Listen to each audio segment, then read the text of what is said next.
It's cold. Yeah, exactly. Same with my place too. Um, all right. Well, welcome. So it is Monday, and we had a nice little weekend. How's the weekend? You guys do anything exciting? Pretty boring. Yeah, I can relate. I think we can all relate. Any news? Anything to talk about? Anything? Any big changes? Not a lot, right? Crazy guy on the A train? No, I haven't. What? Damn. Wow. And wow, I have a ton of questions. Maybe an important one is: was he caught? Did they catch him? Yeah. Okay. Well, that's important. Damn. What part of the A train was it? I think it was on 181st Street. Okay. Oh, heartbreaking. Even in the pandemic, I guess I don't know. I don't know about you guys. I feel like probably the whole world is a little ratcheted up in terms of like edginess. I feel a little edgier than usual. I'm usually kind of a calm, chill guy, but I don't feel particularly calm and chill these days. I feel a little edgy, you know what I mean? So I guess I can only speak for myself, but yeah, that's horrible. It's horrible to hear. Uh, it's not the only time this has happened, right? I've heard similar stories like that from other times too. Shit. Well, on that note, actually, that does kind of tie into our themes for today. I'm not very well experienced in the world of content warnings, but I probably should have given you a content warning in terms of the reading for today. So we read Caste by Wilkerson. I'm going to ask you guys to write about it. There's some pretty horrible stuff in here, right? People are getting hurt, people are being abused and exploited, and all sorts of horrible stuff. Hopefully, you see the point in reading a book like this, right? Is it sort of bring our attention to something that is a part of our lives, and not only our lives, right? We're couching this discussion in sort of a larger global phenomenon. And so for those of you who haven't done the reading for today, you might be confused, but we're reading a book called Caste, Caste, by Isabel Wilkerson. And of course, we'll talk about that more today. And the forum post number 2 is going to ask you to talk about this book. So we're kind of getting to know it. What is the role of religion in the creation of caste? That's the main question. And I'm asking you to cite this book, Wilkerson, right? That's the author I just talked about, Wilkerson. And then there's also a podcast. So maybe I can show you the syllabus real quick. That might be helpful in orienting ourselves. But here we are, right? Week 4. 2 weeks ago, we had our first forum post. This week, we have a forum post. This is a podcast, American Idols. So no reading associated with it. There is a transcript, which I've already uploaded for you on Moodle. Everything's on Moodle. It's like usual. But I encourage you to listen to it. You know, it's a good excuse to go for a walk. You guys ever do this? Put your headphones on, go for a walk, listen to a podcast. I did it basically like every day this year. So that's one reason I put it in the syllabus, is because I think it's actually not a terrible activity during the pandemic, right? If you're ever like home and bored and you want to go for a walk, but you're not sure where to go or what to do, or you're not sure if that'll be boring, because you know sometimes walks can be boring too. This is something you can do, right? Put your headphones on, go to Van Cortlandt Park, walk in a circle and listen to a podcast, right? I know it sounds a little ridiculous, but that's something I would do if I lived here. I don't live here. I walk in a circle somewhere else, but that is what I do. And it gives you, you know, if it just gives you something to think about as you're walking. So anyways, I encourage you to do that here. If you want to take notes or something that's a little bit harder, but you could even take notes on your phone. And again, there is a transcript you can search through later too. So I encourage you to listen to it. That's how you get sort of the full experience. And just like before, this is due midnight after class later this week. So you don't have to write it before class or anything. What I would encourage you to do is maybe do a draft before class on Thursday. So like, you know, after today's discussion, you could kind of start thinking about it and then finish that draft on Thursday night. But again, it's not long. You could totally do it all after class. I'll leave it up to you. And then just looking beyond that, you know, we've got a couple weeks and then we got an exam. So it's hard to believe, but we're getting into the semester. You know, it feels like we just started, but this is, you know, it's another full week. And then, you know, the midterm exam is not too far away. So any questions about all of that? As you can see, this is all part of religion and society. It might feel like we're jumping around a lot, but my hope is this is the one piece that connects everything together, right? We talked about love and family and forming relationships to make a family. Here, we're talking about the rest of society, right? This caste system that unites all of society together. And again, it might feel a little out of place to talk about America this way, but I think one of the really strong things about this reading we did for today is Wilkerson ties in these different caste systems from really three different societies, and brings them all together in a pretty meaningful way. So that's what we're doing. And then we'll read the Ramayana and then we'll take a test. So any questions about all of that? Are we all pretty clear? Are we all on the same page? Any questions in chat? Colin says his camera's not working. He's getting it fixed today. Yeah, that's good. Even if your microphone doesn't work, you can always participate by typing. And one thing, I was just talking to a student about this. I know you'll have like a roommate also having a class behind you, and there's like sound everywhere and stuff. So if you can't talk, I try to be as flexible and understanding as I can, because again, it's a pandemic, right? Oh, I have some news. I'm going to get vaccinated because because teachers are in that group, the 1B group, and getting an appointment was a huge pain, but I figured out a way to do it, and I got one. If you are trying to get an appointment and don't know how to do it, I would be happy to share my secrets. But yeah, I got an appointment. So next Sunday, I'll get back the first shot, which I'm kind of excited about. Okay, so last time, if there are no questions, and of course, if you have questions, you're always welcome to talk or type. Last time we talked about double vision. We didn't totally put a cap on it. Here's how I would put a cap on it is, this is a new little piece here. I just wrote it today. Double vision is seeing a religious tradition from both insider and outsider perspectives, right? Sounds pretty straightforward, but it's actually kind of complicated, right? So we'll talk about caste this way. As I've already said, it's a very uncomfortable topic, a lot of difficulty tied up with it.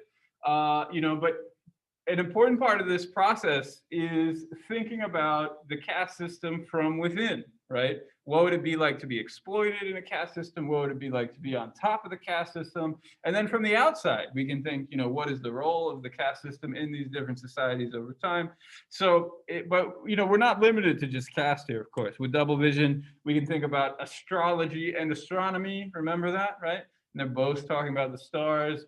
We can think about all kinds of stuff, biology and science versus other ways of talking about the body, right? Many different things. And this is just asking us to do both. And again, it's hard because they contradict each other. This is one example. Is this a duck or is it a rabbit? In real life, it's one or the other. It can't be both. It's a duck or it's a rabbit, right? I've never seen both at the same time. I don't know about you guys. And so we usually live our lives thinking it's one or the other. But what this exercise is asking us to do is to see both, and preferably at the same time. But you do the best that you can.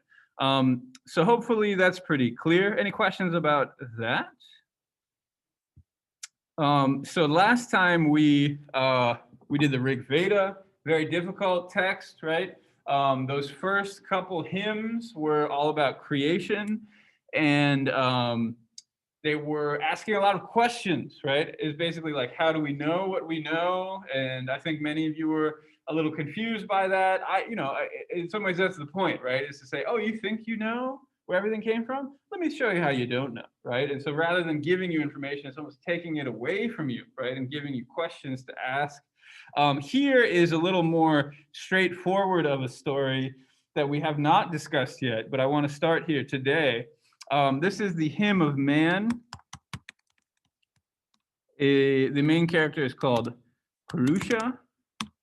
And so this was the third of the three origin stories that I gave you, but we didn't get to this one. And as you'll see, this feeds directly into conversations that we'll have about caste today. So that's one reason I kind of saved it for today. So did anybody actually get to this? We broke out into groups and we talked about the different hymns, the different origin stories. Did anybody get to this one? What is this one all about? Chop the guy up. Yeah, exactly. So this image is actually a slightly different story, but it ties in. One reason I like it is if you zoom in, you can see like one eye is the sun and one eye is the moon, and all the different people and animals and stuff are all over his body. And so I thought it's not a perfect illustration of this story, but it's pretty close. And so, like Brendan said, I don't know if you heard him, but in this hymn, you have a cosmic man named Purusha, who then gets chopped up, and his various body parts become the whole world, right? And all the things in the world. And it's an interesting story. There are actually a lot of stories that are kind of like this. Have you guys heard stories like this before? Let's just say old Egyptian tales. Yes, I think there are Greek versions of this. Say it again. That's a hilarious thing to say, and I don't know. Well, yeah, absolutely, yeah. So that is one of the gods, and I don't know. I don't know that story. Somebody in the previous class talked about Gaia, right? So like Mother Earth, and how she had a similar story to this, and I can neither confirm nor deny that. But I'll look into it after class. I'll look it up. So yeah, I think there are Greek versions of this. As you can see, this is an Indian version of this, and it's another testament to this idea of like an Indo-European culture, right? As these stories are moving all over the world, at least all over Eurasia.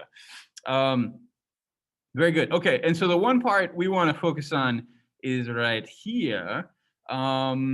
Maybe I'll just read it to you, and we can think about what it means. So as you can see, I've written hierarchy here. So there's some sort of social hierarchy being illustrated. His mouth became the Brahmin. His arms were made into the warrior, which is the kshatriya. Those are synonyms, right? So this is the Sanskrit word. This is the English word. His thighs were the people, the Vaishya. And from his feet, the servants, or the Shudra, were born. Okay, so just like we said, this is kind of the cosmic man being chopped up. Everything comes from him.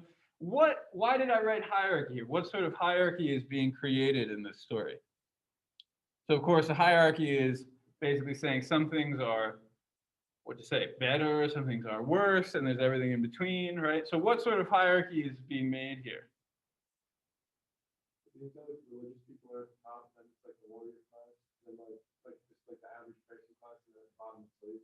Very good. Yes. And so maybe a related question is, how do we explain this hierarchy, right? So there are two things. Anthony just explained the social hierarchy very nicely. And then there's also a hierarchy in the body, right? What's the logic for this hierarchy in the body? Do you think about your body this way, that some parts of your body are better than others? So we've got the mouth, we've got the arms, we've got the legs, and we've got the feet. Is the mouth better than the feet? How is the mouth different from your feet? Can't eat with your feet. That's an excellent point. You know, you might have said that sort of jokingly, but I totally agree. I think that's exactly what's being illustrated here, right? You can't eat with your feet. Have you ever put your feet in your mouth? Can't say you have. Interesting. You never got curious? What does your foot taste like? There's even a phrase, right? You put your foot in your mouth. What does it mean to put your foot in your mouth when you're talking? You guys ever put your foot in your mouth? So Eric says the mouth is closest to communicating with the gods. Yeah, so that's an interesting one, right? Particularly in Christian traditions, God is up, heaven is up, right? Hell is down, Satan is down. So there might be a hierarchy with up and down in that regard. When you say something you shouldn't, yeah, put your foot in your mouth means you say something you shouldn't, exactly. And I frankly, I do it all the time. I don't really try to, but I think it maybe comes with the job. I talk a lot. I talk more now than like at any other stage of my life. And so inevitably I will be putting my foot in my mouth at some point. And then like, why did I say that? But if you think about, I frankly, I don't know the history of this term, putting your foot in your mouth, but I think it's exactly what we're talking about. It doesn't belong in there, right? Why would you ever put your foot in your mouth? Your foot's dirty. It stinks, right? You take my boots off at night, right? I'm walking around in the snow, take my socks off, it's stinky, my feet hurt, right? It's like, why would I ever put that anywhere near my mouth, right? That's a disgusting thought. And that's kind of what we're talking about here, is this feeling of disgust. So one way to think about this hierarchy, especially in terms of the body, is purity. Now that is maybe a weird word to use here, but if you did the reading very carefully for today, you'll see that purity is a big part of this whole conversation. I think it's the longest chapter. It's actually super long. It's half of the reading. Yeah, purity versus pollution. So that's pillar number 4. So purity versus pollution. And pollution might be another weird word to talk about your body. You probably think of like throwing a can out of your window as pollution, right? Like what is pollution here? But it's basically saying dirty, right? It's saying unclean, filthy, right? And no matter, even if you clean your feet, you're still probably not going to want to put them in your mouth because it's just they don't belong there, right? They were dirty recently, even if you just took a shower. Doesn't matter, right? They still got a little residual pollution on them. So that's exactly what we're talking about here, is this feeling of dirt. And again, going back to double vision, are we talking about science? Are we talking about superstition? We're really talking about both, right? It doesn't matter if this is true. It doesn't matter if this is the only way to think about it. Maybe in some cases it really is true. Maybe your feet really are dirty because there's like bacteria on them or something. That could be true. But from within this tradition, they're not talking about bacteria, right? They're talking about something else. This is more like a ritual purity or a ritual pollution. Okay, you guys with me so far? So in the body, there's a sense that the higher parts of your body are more pure. And again, like Eric was saying, it's closer to God. And the lower parts of your body are less pure, right? And again, you might think about food. Is food going to be clean and pure when you eat it? Do you want it to be? You do want it to be, right? If it's not, what happens? You get sick. Yeah, exactly. So again, there's sort of a logic to this, right? You want your food to be clean. If it's not clean, you're going to get sick. You drop it on the ground. 5-second rule. You guys do the 5-second rule? Maybe, kind of, sort of. This is exactly what this is talking about, right? Why would you not eat something if it went on the ground? Obviously, it might have hair on it. If there's a pet in the house, it's going to have whatever pet germs are on the floor. So you probably don't want to eat it most of the time. But sometimes you might really want to eat it. Maybe it's some special little thing that you don't want to let go. So in any case, this idea of the ground being dirty, what is on the ground is dirty, is very different from what's clean and pure and what you want to put inside of your body, right? And then as you go down, things get digested and then they become dirty again, right? So that's kind of what we're talking about here. The Brahmins are the cleanest, they're the purest, right? They're the ones who can talk to the gods. The gods are clean and pure. The Brahmins have to be clean and pure. So it makes sense that they'd be able to communicate with each other, right? The warriors, they're sort of in the middle. Why do you think they're the arms? The arms are the warriors. And before you answer, I want to tell you too that the warriors are also the kings and the nobility in terms of like the people who make the laws and execute the laws and all of that. They would be the second class. So why do you think they're number 2? And why do you think they're made from the arms? Why aren't they number 1? Aren't the kings usually number 1? You use your arms to like control stuff. So if it's the king class, like it's like the arms that control everything around you. So kings control like everybody else. So control, force, might, that sort of thing. That makes sense. Hands are used to fight. They aren't the cleanest. Yeah. So Zama's absolutely right. Yeah. Executing the laws can get a little dirty sometimes. You know what I'm saying, right? So especially in the old days, executing laws meant just punishing people, killing people effectively, right? So calling this group the warrior class makes a lot of sense. And the warrior class tended to be the kings. But being a king often involved violence, right? That's just, I think, a fact of the world. And so there's a sense that the Brahmins were more pure and, they had less blood on their hands, so to speak. The Brahmins were the scholars, the ones doing the rituals, the ones talking to the gods, that sort of thing. The people, they were like the farmers and maybe the traders, right, doing commerce and that sort of thing. In our society, the traders, the merchants, they're probably up at the top now because we love money so much, right? But back in the day, they were actually kind of a distant third. They were just like the regular people. They would hold up society, right? They're the thighs. And then the feet were the servants, right? They're the ones who kind of mop the floors, clean the toilets, that kind of thing. And in fact, beyond this, these are the four castes. There's another one, the outcast. Have you heard of outcast before? Outcast. Now, of course, not talking about AT aliens here. This group is also called the Dalits, which you probably saw in the reading, but it just means there's a group that's even outside of the system. They're so impure, right? They're so polluted. They're not even part of this conversation, right? It was not a good life to be an outcast, right? At least the feet are still a part of the body. You see what I'm saying? They're at least still part of the whole, but the outcasts are not even part of this conversation. Okay, questions about this?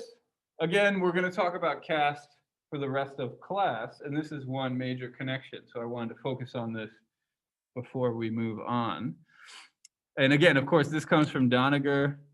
I should make that clear, Doniger. This is the Rig Veda. Now, this is also Doniger. I want to introduce one more thing before we move on, because it does tie in with this conversation, and I think it'll help us understand what a Brahmin is, right? Because it's probably a new term for most of you. Again, we're talking about Brahmins. They are the highest caste. They are the most pure, the most clean, right? They're the ones who talk with the gods. They also perform sacrifice rituals. So this idea of a sacrificial ritual is really key. You probably saw that in Wilkerson too. And one other piece of the sacrifice is fire. And fire is so important, it's also a god. And we even read a hymn for fire. So the hymn says Agni, and again, the name is Agni, which sounds a little bit like ignite. You see that connection there? So Indo-European languages, Agni, ignite, pretty easy to remember, I think. Ignite just means light on fire, of course. So Agni, the sacrificial ritual that you encompass on all sides, only that one goes to the gods. So what is this saying here? Can you put this in more understandable language? What does it mean for Agni to encompass something on all sides and send it to the gods? What is this describing? Chat? I'll put the quote in the chat. You guys ever encompass things on all sides and send it to the gods? Probably not. So what does it mean for Agni to do this?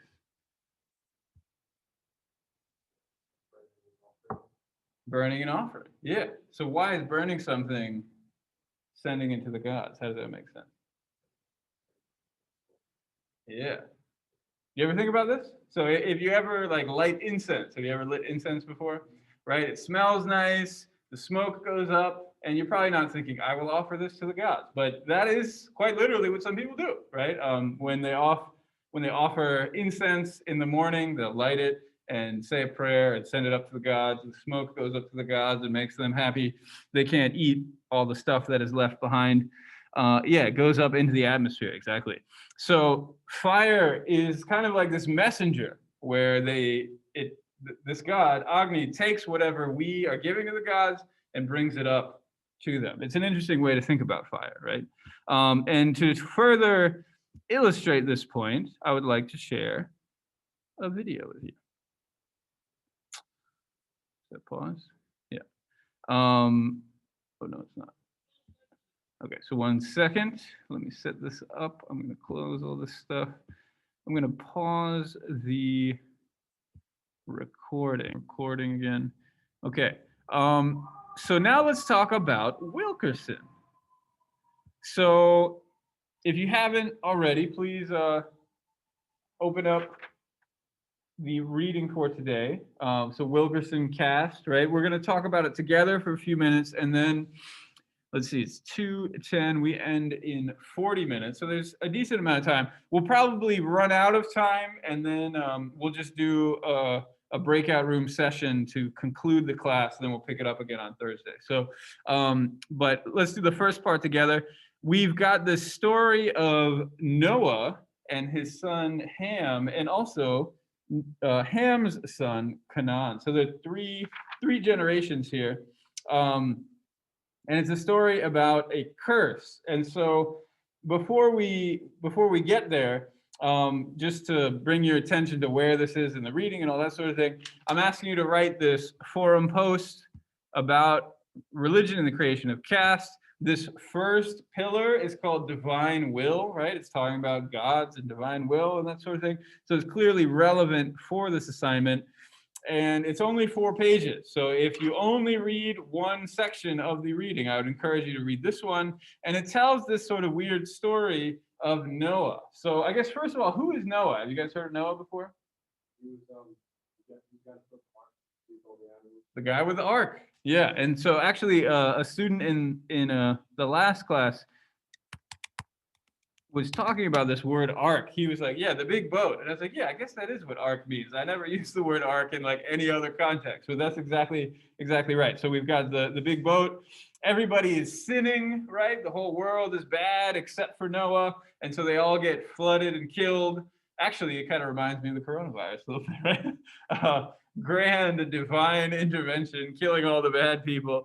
No, that's a bad thing to say about horrible things that are happening all around us. And so the only people to survive are in Noah's family, right? Noah and his sons and whoever else is on the ark, or at least that's the way the story goes. And his sons were Shem and Ham and Japheth. And so they're the only ones who are left. And actually, this is a lesser known story. I'm going to be totally honest. I didn't know this story until I read Wilkerson. And apparently, it's actually kind of a big deal because a few hundred years ago, I guess 150 years ago, around the Civil War time, you can see it on the next page.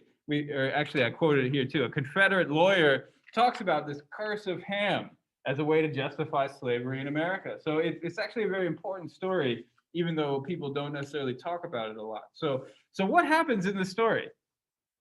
Were you guys able to figure this out? It's told on 102, 103, and it's pretty short. You know, it's just a quick little excerpt of ideas from the Bible. Does anybody know this story, this curse of Ham? Would you prefer me to tell it to you? Chat, anybody want to come to the rescue? Going once? Going twice? All right. Drissa, do you know the story? Yes. Please tell it. Okay, I think that Ham's father was his father discovered Ham's father discovered his grandfather naked. Yeah. And he went and told people. So, and his 2 brothers came and picked him up. They entered with the back so they wouldn't see his nakedness. Mm-hmm. So they covered him. And when he woke up, he was pleased with them. He blessed them, mm-hmm. and he cursed his son and his grandson. Yeah. Exactly. And this curse is still upon all his descendants. Exactly. Very good. Thank you very much, Drissa. So yeah, you can see on page 102 and 103, Wilkerson retells the story, but it's exactly like Drissa said. So Noah is the son of Ham. Noah drinks too much wine and he falls asleep naked, as you know sometimes happens. And his son Ham walked in and saw him naked and thought, you know what? I'm just going to leave this situation alone. And he walks out, right? He does not help his father in his state. And, you know, to make sense of this story, sleeping naked, especially in a cold place or in a potentially dangerous place, you might get sick, right? It might not be a good situation. So you don't want to just sleep naked all the time. And then the other 2 children walk in, they find the naked father, they put some clothes on him, they take care of him, just like Drissa said. And as a result, when Noah wakes up, he says, "Cursed be Ham's son," right, whose name is Canaan. This is where the Canaanites come from. Have you ever heard of the Canaanites? It's a race of people that derives from Canaan. And again, you might think like, wait, what's the deal with the connection to race?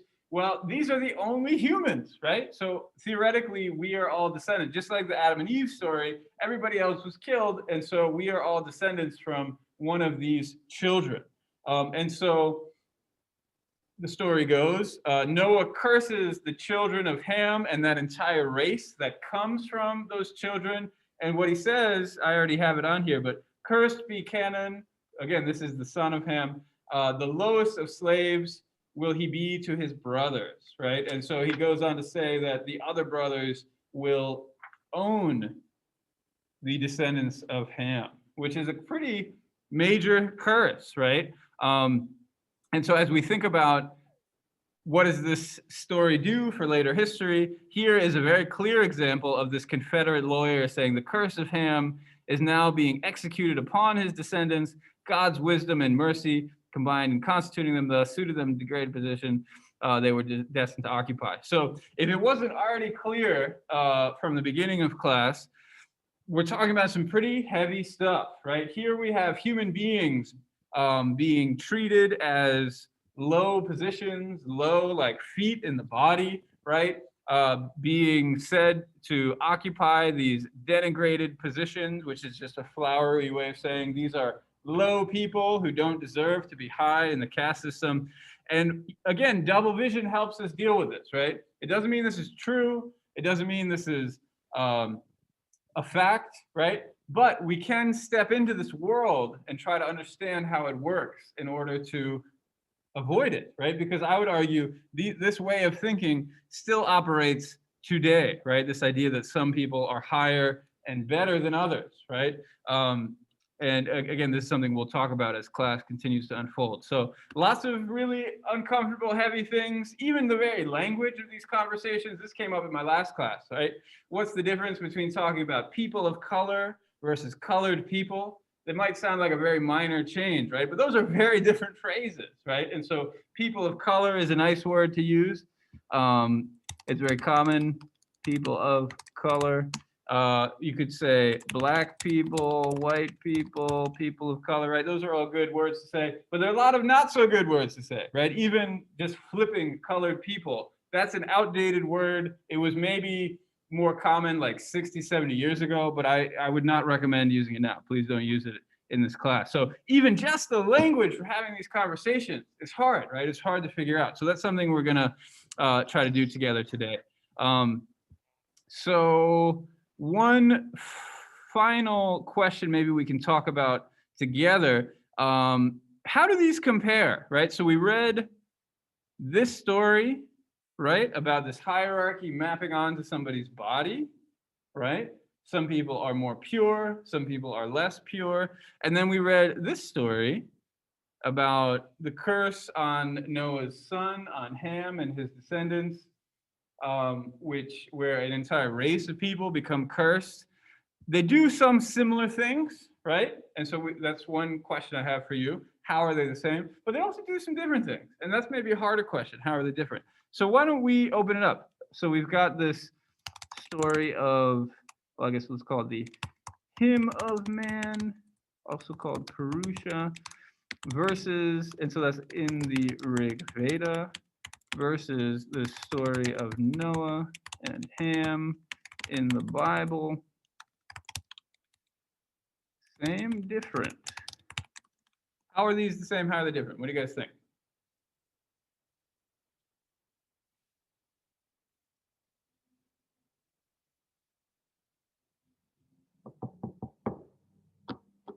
Anthony? Well, the Bible doesn't like it doesn't directly make a caste system. Like it just marks out when people are, oh, they're just lesser than us, fine.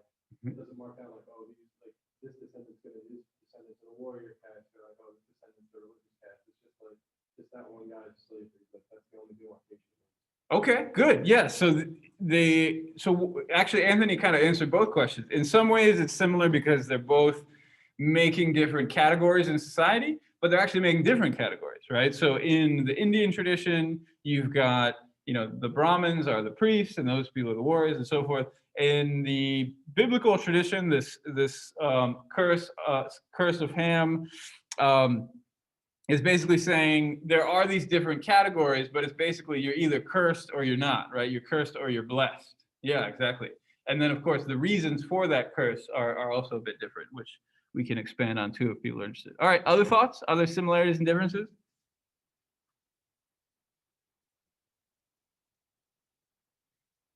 What about that reasoning? Why are some people cursed in the Bible versus why are some people low caste? I guess I'll phrase it differently. Why are some people low caste in the Bible versus in the Rig Veda? How is the reasoning different or the same?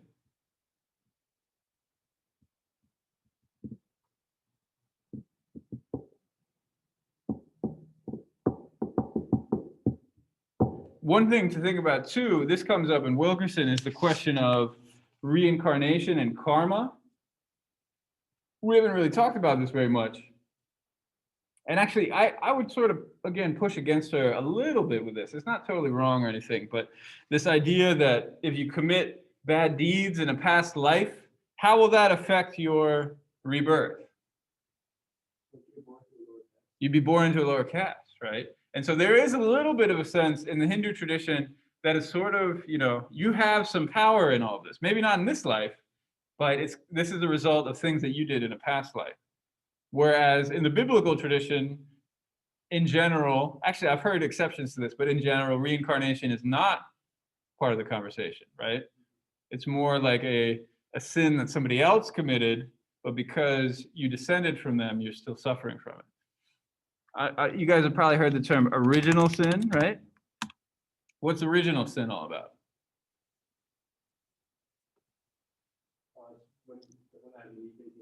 Mm-hmm. Yeah, and so maybe you can see a parallel here too, right? Adam and Eve, they are our distant ancestors, right? They made all of the humans, again, according to the Bible, within this tradition. And in the same way, if we are ancestors of Ham, we will suffer the same sort of original sin, we could say. I don't know if that's quite the proper term here, but the same consequences of the sins of our ancestors, right? So there's another sense that these sins are cascading through time. Okay, there's more to say about this, but maybe that's enough. Here's an image of another sacrifice ritual, and as we think about what is kind of going on in terms of caste here, these would be the Brahmins who are performing the ritual. These are probably other Brahmins or high caste people, maybe Kshatriya, and so they would be the ones who are invited to the ritual. Outcasts, by definition, would not be invited, right? So even though, again, from within the tradition, we can say this is a good thing, it lets people worship the gods and communicate with the gods. From another position, it's also excluding people, right, by design. Certain people are not allowed in because they are impure, right? That, again, that language of purity is being applied to people. Okay, why don't I turn this over to you? We have, what, a half hour? Yeah, we have a half hour. That's actually a pretty good amount of time. I have made a Google Doc. Why don't I just copy this that I want to share with you. Oh, that's not the right thing. Hold on. There we go. Okay, so please open that link and you will see this. These are the questions I want to discuss. There are 4 of the pillars of caste. There are actually 8 in like the whole set, but we didn't read about all 8 of them. We're only going to read about 4 of them, although I will tell you about the others next time. You just don't have to read about them because, time is precious. But I want you to discuss these terms. First of all, what is a caste system, right? That should be more clear now than it was, but it's a little, there's some details in here that might kind of slip through your fingers a little bit. Class, right? Caste versus class. Those are actually different categories. They operate in different ways. I think we would all agree that there are different classes in America. You guys agree with me, right? But we might not all agree that caste is an appropriate term for America. And so that's fine. You can make that argument, right? And it's basically, it's strange, in fact, that Wilkerson is using this word in America. It's very uncommon. If you went to your parents and said, hey, mom and dad, we talked about caste in America today, they'd say, what the hell are you talking about, right? Because most people don't talk about caste in America. So we can think, is this a convincing argument that she's making, right? Is this convincing? How is caste different versus class? How is caste different from, do I have this here? Yeah, race and racism, right? That's another interesting question. You might be thinking like, but wait a minute, Bill, we have racism in America. Racism is bad. We don't have a caste system. And so you might want to think, what is the difference between race and caste? And why is Wilkerson, you might notice she almost never uses the word race. You could do a word search in the section I gave to you, and I would actually be curious to know, does she use the word race? Because it doesn't show up very much, maybe once or twice. I bet it does show up, but not a lot, especially for a section that is completely about race, right? If you zoom out and think about it, it's all about race, right? And yet she doesn't really use the word. So what's the difference between race and caste, class and caste? Where does religion come in? Because that's what I'm asking you to write about. And then, of course, is this relevant for the United States today, right? You could talk about America in the past also, but also now. Do we have a caste system now? Wilkerson is saying yes, and just in case that's not clear, she is saying that yes, it is, but you don't have to agree with it, right? That's one point of class as we talk about stuff. Here are the pillars of caste. I want you to get to know what these are. Think about what they are, and of course, you don't have to memorize the entire reading. I encourage you to download this. Please do download it now. You can go File, Download. You can download it as a Word document. You could even copy and paste this out and put it in your own Word document. But when I break you out into groups, I want you to discuss these questions and go over this stuff together. So that is what I want to do for basically the rest of class. We've got 25 minutes. Maybe we can bring it in after maybe 20 minutes or so. But there's a lot to talk about here, right? So I'm happy to give you the whole rest of class to work on this. So any questions before we go do that? How's everybody feeling? Record also. Hi, guys. So we had a nice chat here in Hayden 203. How were the online groups? What do you guys talk about? Anybody want to share?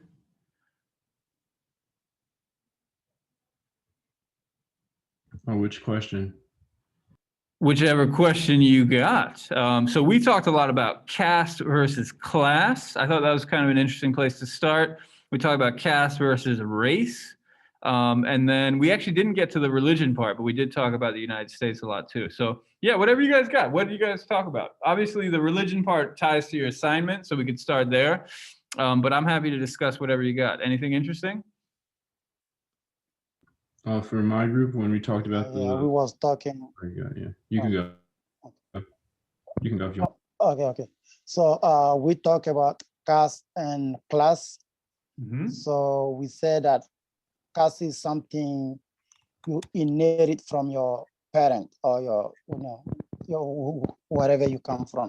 Mm-hmm. So you inherit caste and you get stuck in it. So whatever you do, you cannot move out of it. Mm-hmm. While the class, it is something that you can walk yourself out of it. So let's say if you are in a certain kind of class in the United States, you can work hard to get out of that class. And it is not because you are in that class that your children will be in the same class. You can be in one class and your kid will be in other class. But when it comes to caste, whatever caste you are in, you will remain there forever, and all your descendants will be in the same caste forever. Very good. Yeah, excellent. And so this is something maybe you've never heard before, right? And maybe I think I'm doing this just to one person, my bad. I want to send it to the whole meeting. There was a really nice quote. Drissa explained it very nicely. And there's a quote from Wilkerson on page 106. She talks about this. If you can act your way out of it, then it is class, not caste. I think that's really encapsulates this whole idea, right? And so we might often compare these two things and say they're very similar, but just like Drissa said, there's actually very important differences, and that's one big part of what Wilkerson is trying to do. Again, I already said this, but if you use the word caste with people who are not in this class, basically, they'll look at you confused, and they'll be like, wait, America has a caste system? What the hell are you talking about? That's ancient India, whatever. But she is trying to do something new here, right? And trying to talk about issues in America by using what we could call this foreign concept.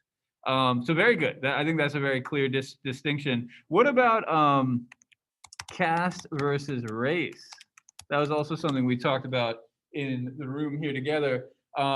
Why use caste instead of race? Maybe you noticed Wilkerson, she does use the word race, but not very much. Why does she use this word caste instead of race or racism?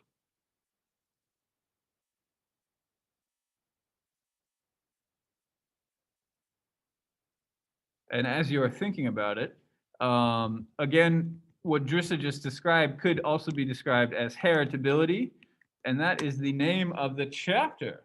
The pillar of caste, in fact, is heritability. So you inherit these traits from your parents. Okay, segregation for sure. Can you say more, Kevin?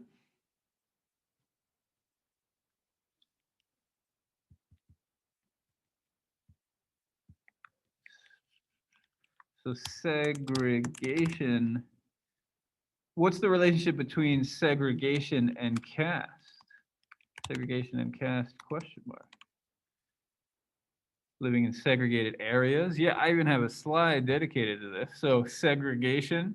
Have you heard of Jim Crow before? Yeah, so this is a term people throw around a lot, but you might not totally know all of the details. If you do, then I commend you. But these were laws on the books. They're state laws, right, that existed for about 100 years. So this is a part of American history, right? It's very easy to try to pretend like this is gone now. It doesn't matter anymore. But again, it's in the background somewhere. And it was long enough for 100 years that it really is worth paying some attention to. I know we're in New York, where segregation laws were probably not quite as strict as in other parts of the country, but I grew up in Virginia, right? And so I went to the University of Virginia. Like, that university was built by slaves for sure, right? And Thomas Jefferson, he's one of our founding fathers. People love and respect him, but he owned slaves, and in fact, he had children with his slaves. And I could use some really horrible, traumatic words about that, but maybe I'll just leave it to your imaginations. So yeah, I totally agree, Kevin. This idea of segregation, maybe, it makes sense. We could be of different races, but not use these sorts of practices of segregation. And so when we think about the sorts of rituals and stories that resulted in segregation, this language of caste might be more appropriate, right? Because it points us to these sorts of rituals and stories that help explain it. Okay, we're actually out of time. We're over time by 1 minute. So why don't we call it there?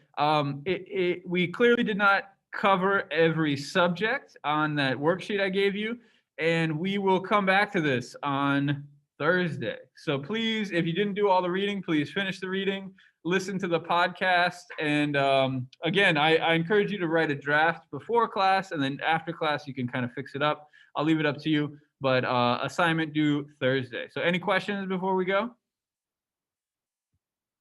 All good?